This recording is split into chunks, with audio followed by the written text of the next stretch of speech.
बिस्मिल्लाहिर्रहमानिर्रहीम, अस्सलाम वालेकुम, वेलकम टू माय चैनल दावत इस्लाम। मैं हूं आपका दोस्त शफकत अली ऑफिशियल। उम्मीद करता हूं कि आप सब लोग ईमान के आला दर्जे पे होंगे। सूरत अल-अराफ की आयत नंबर 12 का तर्जमा। पूछा, तुझे किस चीज ने सजदा करने से रोका जबकि मैंने तुझको हुक्म दिया था?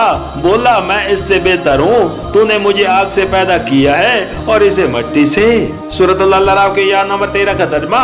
फरमाया, अच्छा तू यहाँ से नीचे उतर, तुझे हक नहीं है कि यहाँ बढ़ाई का घमंड करे, निकल जा, तर हकीकत तू उन लोगों में से है जो अपनी जिल्लत चाहते हैं। सूरत अल-अराफ हाशिया नंबर 11। असल में लफ्ज़ सागरीन इस्तेमाल हुआ है। सागर के मानी है अल-अर्ज़ बिज़िल्ला, यानी वो जो जिल्लत और ज़खार और झूठी हसीयत को खुद इख्तियार करे।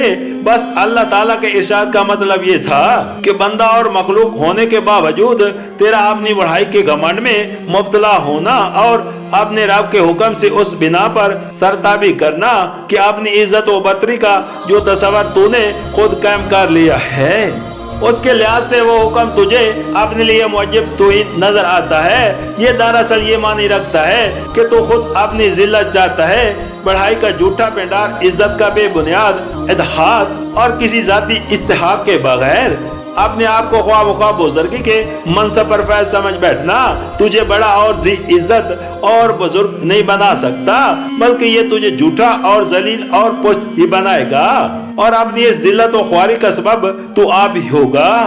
सूरत अल-अराफ की आयत नंबर 14 का तर्जमा। बोला, मुझे उस दिन तक मोहलत दे जबकि ये सब दोबारा उठाए जाएंगे। सूरत अल-अराफ की आयत नंबर 15 का तर्जमा। फरमाया, तुझे मोहलत है। सूरत अल-अराफ की आयत नंबर 16 का तर्जमा। बोला, अच्छा तू जिस तरह तूने मुझे गुमराही में मुब्तला किया है, मैं भी अब तेरी सीधी राह पर उन इंसानों की घाट में लगा रहूंगा